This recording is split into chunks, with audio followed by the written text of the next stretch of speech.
Thank you very much for your kind presentation. So as one of my interests is vocal ornamentation, I don't like to read through a text. I will improvise a bit, but I will start on the draft, so I won't be not totally improvising. So yeah, this idea of tragicomic philosophers came to me because now I'm in Vienna. I'm doing a project about tragicomedy in Italian opera between 17th and 18th century, and I noticed that many of these operas present philosophers as tragicomic figures. All of you know, of course, that already in the first Venetian operas, for example, in Coronazione di Poppea, we have Seneca, that is a controversial figure. So he has a tragic hand on the one side, and both Mercurius and libretto stress his stoic virtue in deciding then to embrace death when Nero decided that he has to die. But on the other side is represented the comic figure when it's described, for example, by Neron soldiers as a volpon sagace, un empio architetto che fonda il suo guadagno sul tradire il compagno. So not a really reliable person that just want to make money, or a astute philosopher and gabbagiove as it described by Valletto. So we have a very important, for example, in Seneca as a tragicomic philosopher, we could say. And in my project, I studying a lot of Viennese libretti between 7th and 18th century. The court librettist Niccolò Minato, who worked several decades in Vienna, wrote several librettis about philosophical figures as protagonists of these operas, which are sometimes defined as drama per musica, so it was the normal definition, but sometimes are called scherzo musicale, trattenimento musicale. So we know that there is some comic implication already in the title. I would like at first to analyze some scenes of two comedies or tragicomedies, or we want to call them, by Minato himself, and then I will pass to see how also in the early 18th century, after Minato, we have some points in common also in later tragicomedies. We'll still have this philosophic tragicomic figures. So the first tragicomedy I would like to analyze is L'Erisa di Democrito, that was written in 1770, and is defined as scherzo drammatico. It's a short opera written for the carnival season, and this is also a reason often these operas, this comic opera, are for the carnival season because they were not particularly suited to other courtly occasions like Namenstag or so birthday or celebration involving the imperial family.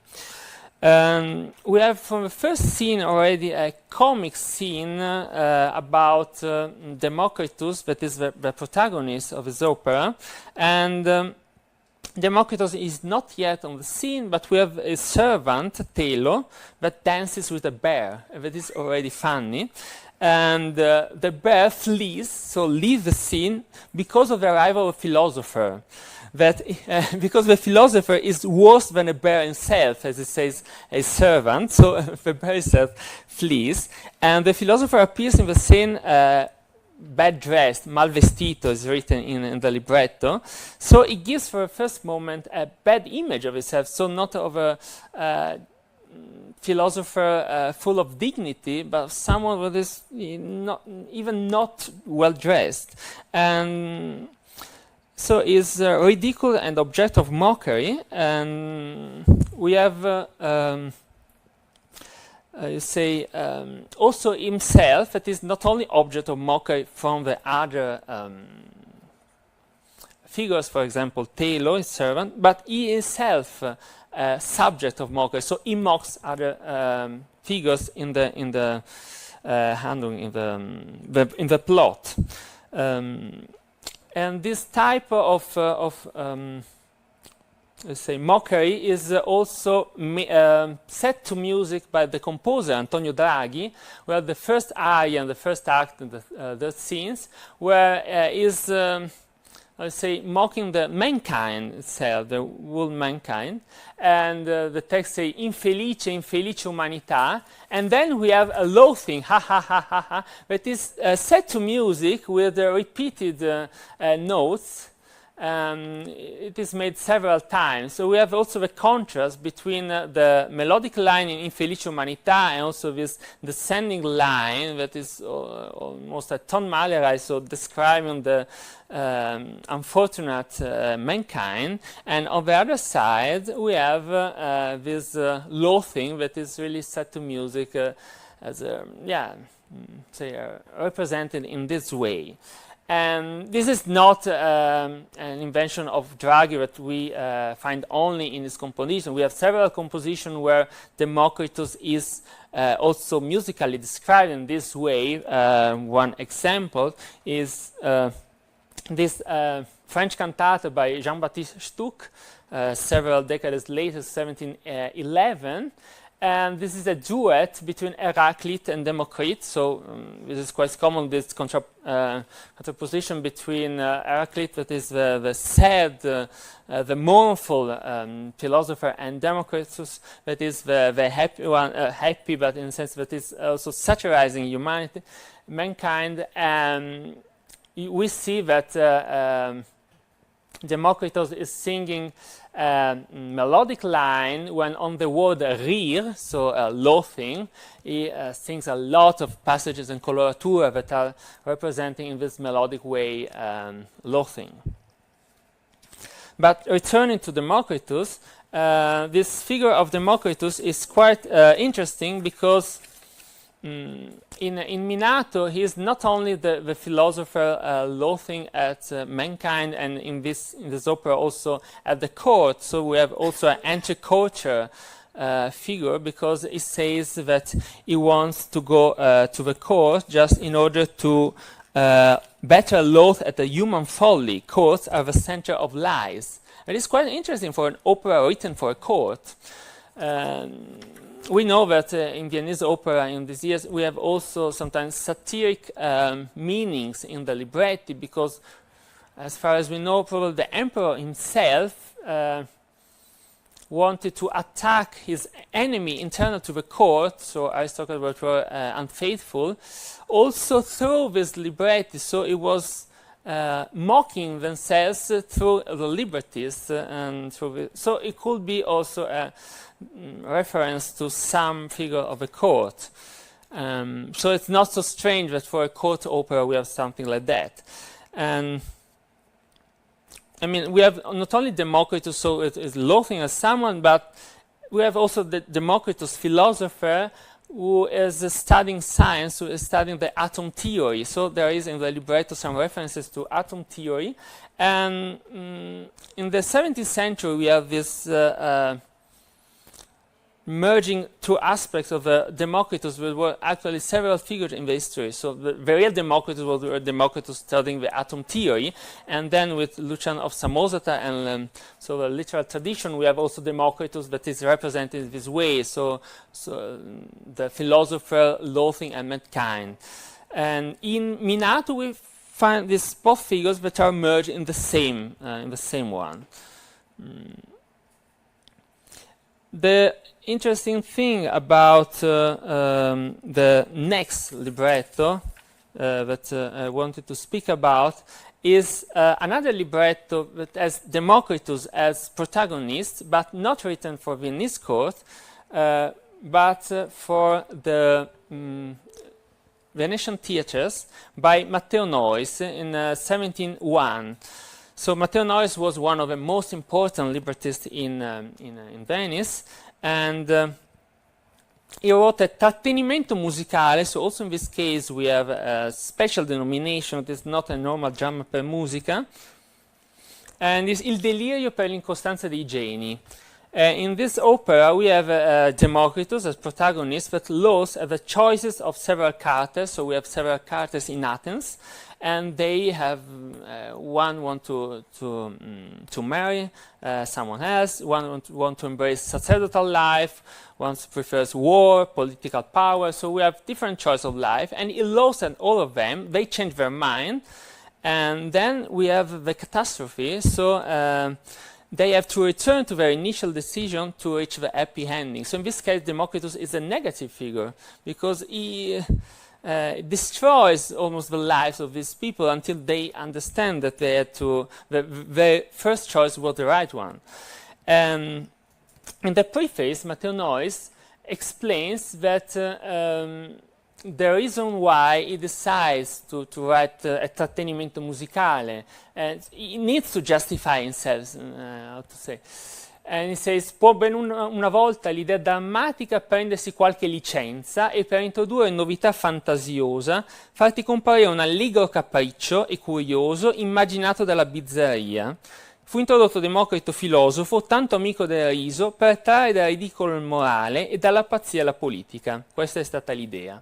So Democritus is putting in relation Norris is putting in relation Democritus as a philosopher that loves loathing, but also with a moral aim. So Norris tries to justify this libretto, saying that there is a moral message in this libretto, not just the idea of entertaining the audience.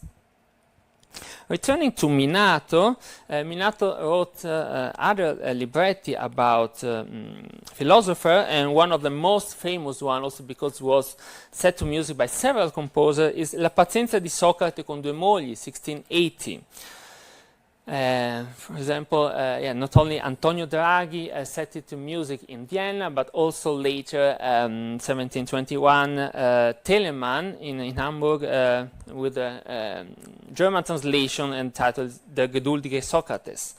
The plot is based on the Athenian edict that forced every citizen to take 2 wives. And the common situation is represented mostly by philosopher Socrates, who has 2 wives, Xantippe and Amitta, whose continuous quarreling is the pretext for many of his funny scenes. And we have also a comic servant, as usual, that a stupid servant doesn't understand what Socrates says, so there are a lot of funny word jokes because there's an example, Socrates telling that he has to porre freno all'ira, so to put a brake to the ire of someone, and he comes to the scene with a brake and a lyre, so a lira and a freno, because he didn't understand what Socrates says. But this is the lower level of comedy, to say when servants are implied, but we have also another level of comedy when we have philosopher quarreling each other, so one attacking the other, philosopher or in general thinkers. In this case, in this opera, we have Socrates against the comedian Aristophanes, and they quarrel several times on stage.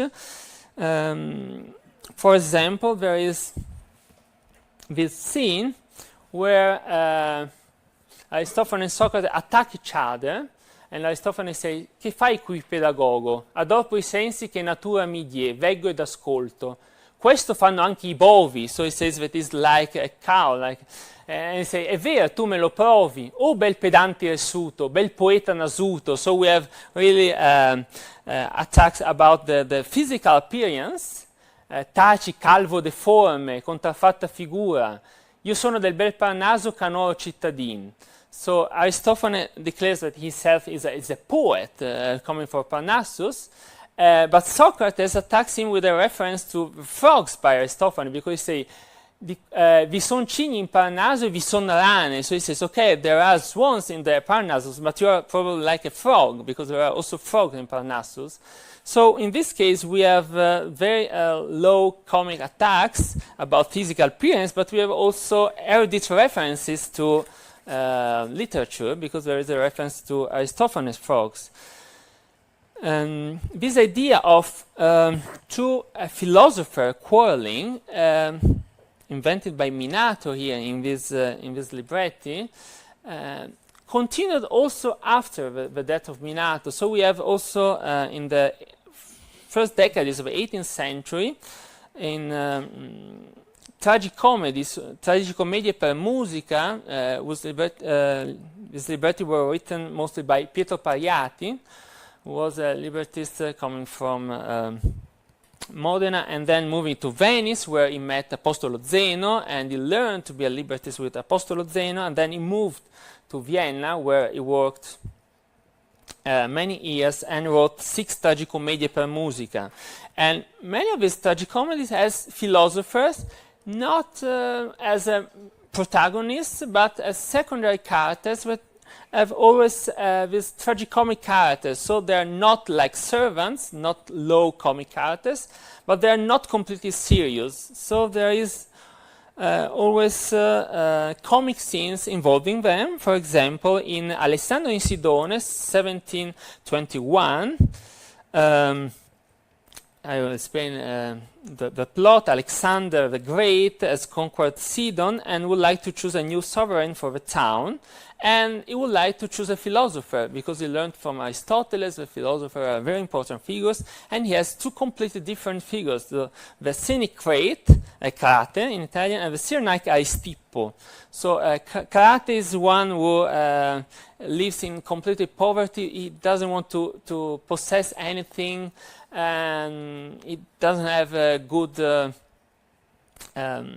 let's say, he has a very bad dress, way like Democritus, and Aristippo is the opposite. So he likes money, he wants to have power at court, and Alessandro cannot choose between them, because he understands that they are not really, there is something bad in both. And there are scenes where you see that they are quarreling one against the other, like this one. And we have the same type of jokes we find in the scene between Socrates and Aristophanes. Per esempio, Crate is saying, quella che porti indosso purpurea vesta, è di tua madre o tua? So he's saying that he wears things that women wears normally, Aristippo, that is, has this rich type of dressing. And Aristippo answers, vai tu nudo o vestito? So are you naked or have you a dress? Hai tu sull'ossa pelle o non l'hai? Tanto sei straccio e smunto. Vesta certe di donne intorno ad uomo.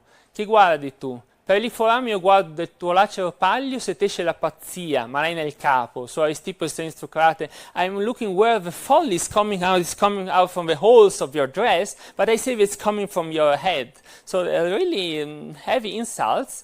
And then we have Fenicia, that is the feminine character that should marry one of these 2 philosophers. And she's happy to see that, because she see that none of them will marry her because they are not dignified philosophers. So at the end she can marry another character who is Abnolonimo, who will save Alexander, will save his life. So it will be let's say the right person to marry, to have the throne. So we have the happy ending with Crate and Aristippo, both philosophers will be unhappy. And at the end of this scene we have also an aria, just to see a bit about the music. The intonation, the musical intonation. The aria starts with the first strophe. The text is laido, misero, pezzente incivile, superbo ma vile, del sapere che tu professi, meglio impara a profittar. So, filthy, miserable, beggar, rude, super but mean, learn to use better the knowledge you profess. Also, the aria is particular also because of the metrical, it's not uniform metrically, so we have heterogeneity, we have endecasillabo, senario, e duotonari.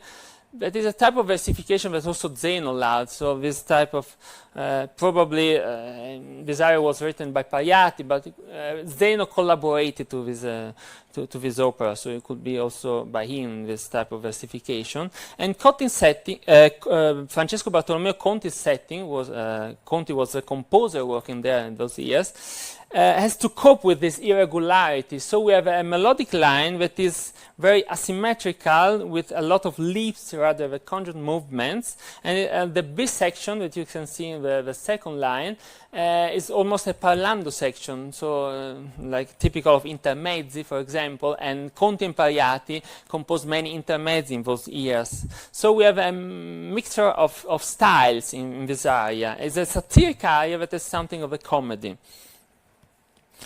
And then another opera that was written by Pariati, the libretto, and Conti, the music, was Creso, where we have Aesop, that is not really a philosopher, but he's a storyteller, so he's famous for his fables. And in this case, we have a different case, because it's not really comic. I mean, he's the positive protagonist, and he's accused by people who are jealous of him, because he's the favored minister of the king Croesus, and Solon, who is the other philosopher at court, backbites him and accuses him of stealing public money. So Aesop has to defend himself and eventually demonstrate his honesty, and shows that the supposed treasure that he would have stolen actually was his slave robe, conserved to remember the pleasure of being a free man. And Aesop so is a positive hero, but sometimes is a bit mocked by his servants, because he loves telling fables. So Aesop tells several fables during the 5 acts, and every time Lico makes some comment like tempo adesso non è di favolette, una favola viene, la favoletta è pronta, so you say, oh, another fable, oh, again. So the content of the fable is serious, but it's presented in a comic way, and this also this type of fables also involve a bit the sorry, this was before the structure of the aria, so from a point of view of the text and also the music. If we see this aria called Da Capo, we see that the B section is really very long. We have because it's a whole fable that has to be told, and so we have a lot of lines, and that is not normal for either Da Capo that Pariati normally written. That normally we have 4 lines, something like that, but not so many. And also the musical, the musical setting by Conti, we see here a part of this section. It's almost like, it's very syllabic, of course, so it's almost like a recitativo accompagnato in some parts, because it's a storytelling, it's a fable, it's not the expression of sentiments or feelings. And the figure of Aesop actually, just to arrive to the conclusion of my paper, is here used by Pariati, but it was not the first time actually the Venice court, because there was an earlier libretto. We don't know the author of the libretto, unfortunately, but we know that it was set to music by Marco Antonio Ziani in 1703, and it was a Tragicommedia per musica, and Aesop is here the protagonist, the real protagonist. It's a bit different because it looks more like a comedy by Plautus, because Aesop is here represented as a slave, so it's a former condition he had before of the story that is told in the opera by Pariati. So he's a slave, and is described as a filosofo faceto, so a witty philosopher, and is a servant of another philosopher who is a filosofo sciocco, so a foolish philosopher, a stupid philosopher. And we have comic scenes where we see that Aesop is very intelligent, and he finds the way to mock his master. For example, in this scene, okay, I can just perhaps just say in some lines. You see the last comment about his master. His master say, ah caro Esopo, hai ragione, io vedo queste persone coi saggi non colvolgo, tutta l'ira in amore per te rivolgo. Because in the previous scene he was attacking him, he was attacking Aesop, but then Aesop tells him something that changes his mind. Okay, sorry, I'm sorry for that, I have to love you, not to attack you. And Aesop say, haha, che lumacone, so he mocks him. And actually Aesop is working here not like a serious character or is a positive protagonist, but is a part of a real comedy that is described as drama burlesco, so something that is closer actually to a real comedy. So to conclude here about as the librettist working in Vienna, I tried to ask myself why they chose philosophers as tragicomic figures, because they're almost always in tragicomedia or something that is between drama per music and a comic opera. It was a particular interest for philosophy, the court of Vienna. We know that they had Accademie Letterarie where they were discussing there was some pseudo-philosophic debates on love or other themes, but they didn't really have to do with real philosophy. And I found in a letter of Apostolo Zeno, is describing, this is in the first decades of the 18th century, the fact that Leibniz, so the very famous German philosopher and mathematician, has been at the court a couple of years, at the Viennese court, but it was almost ignored by all the noblemen of the court.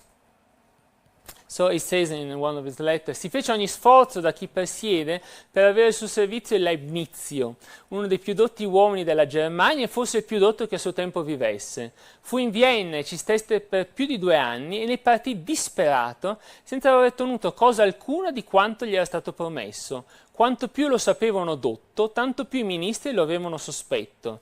Ne avevano della stima, ma in tutto lo contrariavano. Se non avesse avuto del suo, sarebbe morto di disagio. So Leibniz had a very bad experience, so there was probably not a great interest in philosophy at the Viennese court. I think rather that we should put this figure of philosopher in relationship with the figure, for example, the figure of a pedant as established in Commedia dell'arte or also in Renaissance comedies, where we have this figure of pedant who, for example, doesn't care about normal problems of life, just want to read, are interested in science, like, for example, Democritus in L'Eresia di Democrito. And probably we were the best figures to adopt a median type of comedy that was higher than of servants or old maids or other low figures. And we have also to remember that some type of jokes that were usual, for instance, in Venetian opera in 17th century with sexual innuendo have been not suited to the Viennese court, where the emperor would not have allowed them because it was I'm at the end. So this idea of philosopher was probably the ideal solution for an erudite type of jokes, to say, that didn't, for example, imply this type of sexual innuendo.